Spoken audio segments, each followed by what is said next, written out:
Peace, everybody. This is the Six for Sixers podcast. I am your host, your brother, Creek, back in the building after a long hiatus. Sixer fans, we are on the cusp of a brand new season. After all our heartbreak from last season, we went through the Olympics. We watched Embiid do his thing in the Olympics. But here we are, 2024-2025 season. Morey, you did your thing in the offseason. I give you props on that. I've been a Morey detractor, but now it's time to show and prove. So, Six for Sixers podcast. Like, share, subscribe. We talk about all things Sixers here. And usually we do it in about 6 points or less. Today we're just going to cover a few points. It's going to be very short. We're going to get out of here. The season opener is Wednesday, and we play the Milwaukee Bucks. Longtime rival, longtime foe. If you are a devout Sixer fan, you remember when Giannis Antetokounmpo defeated the Sixers at the Wells Fargo Center, and he sat down on the logo. I will never forget that. That was a day I think this became a real rivalry. And so we played them on the first game, and we'll see how that goes. But let's just talk about a few things as we move into the season. Preseason is gone. I'm not a huge fan of preseason. Don't watch a whole lot of preseason, but I did catch a glimpse of a few games. And so I have a few little notes here and there. And the reason why I don't watch a lot of preseason is because it's just really a testing ground. A lot of times guys, especially the elite players, don't play at all or not playing at full speed. It's really a testing ground to see what some of the new guys, your rookies, can do on an NBA level competition. And it's really just a opportunity for coaches to kind of mix up lineups. Everybody gets an opportunity. I believe everybody touches the floor in some capacity, but we all know when the season starts, those same guys are not going to be on the floor. For the Sixers, we definitely missed Joel Embiid. He didn't play any of the preseason games. And I understandably, to an extent, I personally felt he should have played at least one or two maybe. But I guess the Sixers organization and doctors know better than I know. Keep that stress off those knees and keep him as healthy as possible. So they left him out. Paul George did play in the games, but then he suffered a knee injury. He hyperextended his knee, and he didn't play for the rest of the series. Tyrese Maxey looked stellar. Looked like he reduced his shot release. I mean, the time his shot release is a lot faster than it was last season, in my opinion. And he looks really like he's doing it effortlessly, which in preseason you expect. I think the biggest surprise that I saw is Jared McCain. After Jared McCain in the summer league, I had some doubts. I thought he was very streaky. Obviously, he's a poised player, can hit the three, but I didn't know about his consistency. In preseason, he looked really good, looked comfortable as a pro. He also suffered an injury, so he didn't play it, I think, the last couple games. And so another big surprise for me, which wasn't really a big surprise because he's always good, but Andre Drummond looked great. And since Embiid was out the entire preseason, Drummond got probably more time than he normally would have. And Drummond gave me hope, man, because I feel like Drummond could be that. Some people have floated the idea of playing Embiid and Drummond together. I don't think that's going to happen. But I do like the idea of Drummond taking some of Embiid's minutes just to give Embiid more rest times, particularly in those games where we're blowing somebody out or we have a sizable lead. We can give Embiid more rest to just take some minutes off of his knees for the long haul. I thought Andre Drummond played very capable, inspiring basketball in the preseason, and Andre Drummond looks to be in really good shape. I think if we had Andre Drummond and went last season when Embiid suffered his meniscus injury, I think we would have been in a lot better standings. And Drummond could have won some of those games for us just from his presence. His ability to defend, his ability to rebound was sorely, sorely missed last season. So that being said, moving on, we're going to talk about some of the good, the bad, the ugly. We'll start with the ugly. Embiid and Paul George have been ruled out for game 1 of the season. And on all of my sports sites that I'm a member of, they just going in on me, man. They giving me a hard time because these guys had off months. Now, Paul George, obviously, you understand he suffered an injury in the preseason. So you knew Paul George wasn't going to come right back from that. And it is safe to keep him out. With Joel Embiid, I thought that they've been saying they've been ramping him up for in-game NBA season game ready conditioning. And they still said the same thing on even now. It was kind of shocking to me because Embiid played the entire Olympics. And although the Olympic team is stacked, so you don't have to play as much as you would play really being the one star on your team or the main star on your team. The Olympic team had so many weapons and they could afford to sit Embiid and he not play as many minutes as he would in a Sixers game. But I still felt like you had to be in some level of condition to play in the Olympic Games.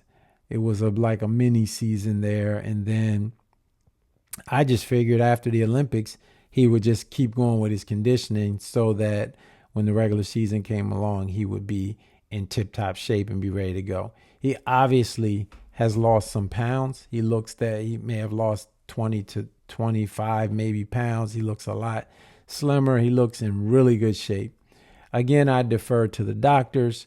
It is disappointing that he's not playing in the first game because without him, without Paul George, obviously that reduces our chance of beating the Milwaukee Bucks. But it is what it is. Hopefully Embiid will come back by game 2 or sometime next week. From what I'm hearing, Paul George may be back in like a week or 2. So that is the ugly there because our team is, I think, one of the biggest questions is going to be our health this year. And if we don't have 2 of our main 3 players right out of the gates, then it kind of puts us on pins and needles. Paul George last season had a great, I think he played 74 games last season for the Clippers. So I'm not really concerned about his long-term health because he played so many games last season. If we can get 74 this season, that would be awesome. I am concerned about Joel Embiid's health because he did suffer that meniscus injury toward the end of last season. He was able to play in the Olympics, but he had a heavy brace on that knee. And he didn't move particularly well. It could have been the brace or it could have been just not fully 100%. And we don't know. He may not be totally 100% now, but we'll see. He's not playing right now. So that is that is the ugly part. Now the good part is we do have a lot of weapons this season. I'm looking for Kelly Oubre to have a breakout season. I'm looking for Tyrese Maxey to not only replicate what he did last season, but just take it to another level. I think that Tyrese has been one of the guys on our team that has worked tremendously hard to up his levels, and there will be no exception this season. He averaged 25 points a game last season, and especially the games that Embiid and Paul George are not there, I'm looking for Embiid to go for 30, 35, 40 points. Literally will be our main option. With Embiid and Paul George there sharing the scoring load, I'm looking for Embiid to score anywhere between 20 to 23 points per game. So Embiid, and this is one of the things that I said last season about Tyrese Maxey, is that he obviously can score the basketball, but leadership, when Embiid is out, when Paul George is out, Tyrese Maxey is the guy. And last season, we lost a lot of games without Joel Embiid. I felt that Tyrese Maxey in that area really needed to step up and improve. I'm sure he has done a lot of work in the offseason. Probably is going to step up more in leadership this season. So that's what we're looking at, Sixer fans. I do want to talk about also Embiid, what happened over the offseason. Two things that was heavily debated on the 6for6ers Facebook page was Embiid being ranked 8th as the 8th best player in the entire NBA. And the season before, he was ranked 3rd going into the season. And a lot of fans were upset that he dropped 5 spots. And I think the rationale was that number one, he is the best player in the NBA skill-wise. And I don't think there's much debate on that. And he was putting up historic numbers before his injury last season. And he was definitely the front runner to win the MVP award last season before his injury. If he didn't have his injury and he was able to make that minimum amount of games, I think Embiid would have been hands down back-to-back MVP of the league. He manhandles Joker every time they play together. Embiid dominates him. And so that is the argument there, is that how's he the 8th best player when we know he was going to go back-to-back? Now, part of the ranking was that Embiid was about availability and that Embiid is not available. Embiid played 39 out of 82 games last season. That's less than half of the season. So I can understand that. When you're talking about the best players, then you also want those guys to be available to be playing. I don't think it's always based on skill level, but availability is a big, big part of it. And if Embiid is not available, then can he really be considered a top 3 player? Giannis Antetokounmpo did get injured, didn't play playoffs, but he played 72 games in a regular season. So it's a big jump from 39 to 72. So my assessment of that ranking is that it was fair. But there was some debate on the Facebook page on whether it was fair or not. The last thing I want to do, and I'm getting out of here, is we're going to do season predictions. And you can, since this is going to be on YouTube, you can go ahead and notch that. I'm not going to take the video down. My prediction is that the 76ers will win between 60 and 62 games. I'm going to say 60 to 60. Nah, you know what? I'm going to go lower. I'm going to say 55 to 60 games this season. That's my prediction. I think that Joel Embiid has already proclaimed that he's probably done playing back-to-backs. That's 15 games. There's 15 back-to-backs this season, so that's already 15 games. Not that we will lose, but that he's probably not going to play, which impacts our season. I think that the team is going to be very careful, as they are right now, with him not playing in the very first game. So there will be some load management. And I think that out of 82 games, I think that a healthy 55 to 60 will be a great number for us. And I think that's where we're going to land in. I think in terms of our standings in the East, that's going to be debatable. I think the only team that really, really obviously will give us a real heavy run for our money will be the Boston Celtics. I don't see the New York Knicks competing with us. The New York Knicks got lucky last season because we had Tobias Harris, who gave us 0 in the final game. We didn't have a 100% healthy Joel Embiid, and they got some questionable calls from the ref that really cost us at least one game. And then we had that debacle with their fans took over our arena. So, of course, that can affect your home team, too. I think the Knicks had a lot going in their favor. Shout out to the Knicks fans. I go back as friendly banter, but I don't see them as a threat this season. I don't see Milwaukee Bucks or the Indiana Pacers as a threat this season. None of the other teams, Cleveland, Chicago, I don't see them as competing with us. I think our main nemesis will be the Boston Celtics. Can we beat the Boston Celtics? I don't know. We'll see how we do in the season. I think that the Celtics have a lot of guys returning that were there last year. They have a lot of guys that played on that Olympic team very well. Drew Holiday, White, and also Tatum. And, of course, Brown is mad that he didn't make that team, so he's going to be out for vengeance to prove himself.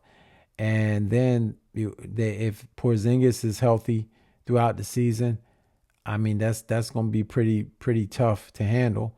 But I think health on health, nobody can stop Joel Embiid but Joel Embiid or his health. So you will have Joel Embiid, Paul George, Tyrese Maxey with that big three. And then you have some other role players like Caleb Martin, who's going to be, I think, going to be a big role player for us. And really, Eric Gordon looked pretty good in preseason too. I think he's going to contribute as well. So that being said, do I think we can beat the Celtics? Absolutely. But have to be at full strength. We need Joel Embiid. If we don't have Embiid, I don't see it. I don't see it working. So talking about the season, I posted a Facebook. If you're not on the Six for Sixers Facebook page, please join up there too. But I did post something there that was about the 6 biggest questions going into the season, the burning questions. I'm not going to go into the elaborate parts of it, but I will tell you the questions. The first question I just covered, Sixers, will the Sixers remain healthy throughout this season? Big question. If they can stay healthy, they got a good chance as any is coming out of the East. Number 2, Tyrese Maxey, is he going to ascend into the elite rankings of NBA players? He's ranked 19th currently. Will he move into that, up near that top 10 ranking? Number 3, can Nick Nurse figure out the chemistry in time for the playoffs? That's a big thing. It's a lot of guys who are really, really talented on our team. Can Nurse figure out the proper rotations in the proper situations? Number 4, can our role players produce when it counts? Last season, big letdown. Paul Reed let us down. We had letdowns from Buddy Hield in the first round versus the Knicks, and Tobias Harris 0 points in the final game. So we need those role players, which is going to be Drummond, Martin, Oubre Jr., Lowry at the point, Eric Gordon, and possibly even McCain to help shoulder that load. If they can contribute, I think that we have a great chance. And then number 5, can Sixers defeat the Celtics? Just covered that. We'll see. We'll see how the season goes. A long way off from that. And then the 6th, and maybe the most important, is will Daryl Morey make moves before the trade deadline? He set it up for some moves to be made in the offseason to get us ready. I want to say we have enough to sign someone at like $14 million. Don't quote that, but that's what I think it is. If that's the case, then that's enough money to get us a very, very decent player.